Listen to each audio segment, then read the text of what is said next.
Greetings, Internet friends. Ryan here, and today I wanted to cover something that I think everyone should think about if you are thinking about starting your own business. So, recently I've had a few people that have come to me and asked about wanting to start up their own business.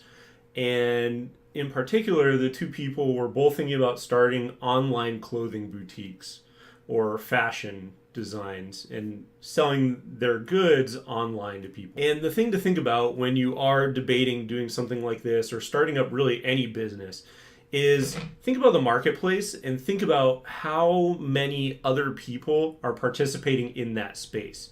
So if you were to do a search of online clothing boutiques or fashion boutiques, what you'd find is that it's a very, very densely populated space, and it's very hard to gain traction in the general keywords. So, what does that mean to you? If you are going to run your own online space, the best thing that you can do is try and figure out where exactly you can gain traction and show up for results. What are people searching for? What do they want to find? And then be able to target those specifically with the content on your site. That way, it'll make it easier for you because people will be searching for what you have, what the content that you have out there. Something to really think about when you are looking at starting your own company is, are you sinking your own money into the idea, and how much are you having to put into it? I was recently talking to someone and I was giving them advice, and they had said that they essentially had put tons of their own money into it and they weren't seeing any returns back. And the problem with that is you can spend tons of money on marketing or on the site or really anything like that. You can spend just astronomical amounts of money, as I'm sure if you have looked into this, you have probably found. And unless there is a guaranteed payback to it, I would be very hesitant to go anything above what is readily and inexpensively available to me. Because what I want to do is I want to make sure that, this is a valid business idea, and that if I'm sinking my time, because your time is equivalent to money, you could be spending it on something else. Unless I'm 100% sure that, yes, there is going to be a large benefit to me or a large return in what I'm doing, I don't really want to put a ton of money into that. I would rather take free routes or alternatives that are available and try and build the business organically, because at the end of the day, that's really going to be where you're going to get the most traction anyway, is building it out organically and having people either refer their friends, family, etc. to your company, or if you are pulling in that search traffic, you've built up something so great in your site that you will be able to attract customers on a regular basis. And then, in my opinion, that's when you use that money that you have started getting back in from the business to further invest in the future of the business. Aside from that, the thing you really want to think about is what differentiates your company or your site from other companies in the market.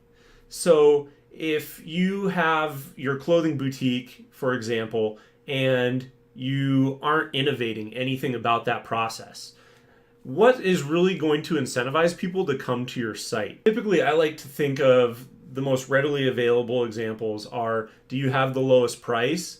Do you have a very unique or highly perceived value to the goods that you are selling?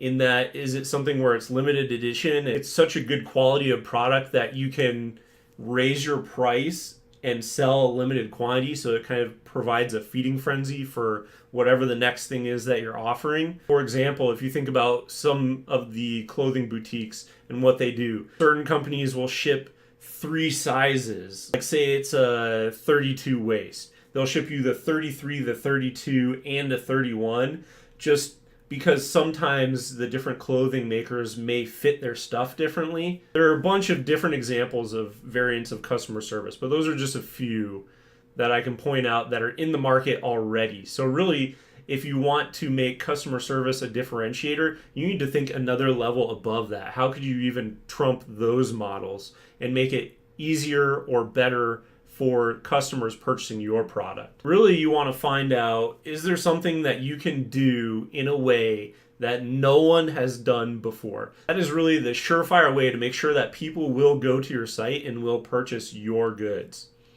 And then finally, is it something that you're truly passionate about? Is it something that you can go out and you can have a conversation and you can say, yes, I run my own clothing boutique. I'm really passionate about being able to supply people with clothing options that they can't find anywhere else and make them look fantastic and make them feel fantastic in their own skin, in their own clothes that they find at my company.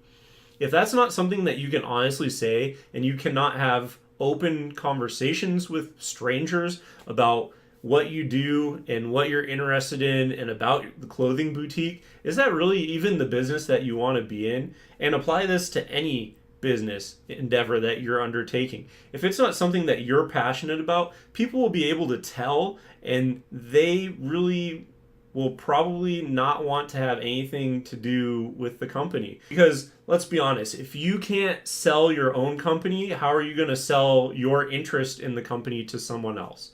And really the other thing too to think about is that it will drive you to, even when you're having a bad day or you have a huge setback, what will happen is your motivation and your love for what you're doing will be able to allow you to continue down the path even when things may go wrong in your business, because you love what you're doing and you have a passion for it and you really want to make it your living, which is different than if you just kind of have a passing interest in it, or, oh, that could be fun to do.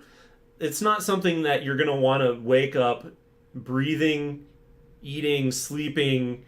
It's not something that is really going to impassion you and make you want to do it for the rest of your life and at a high level where you can compete with the big names that are out there. All right, well, that's going to do it for me today. Thank you very much for watching this video. If you found this helpful at all, it helps me out if you would like and or subscribe to the channel below, or if you have questions, comments, concerns, you can leave those down in the comments section, or if you just have an idea for a video that you would love to hear about. I would love to hear from you so that I can help you out with your career. Thank you again, and have a great day.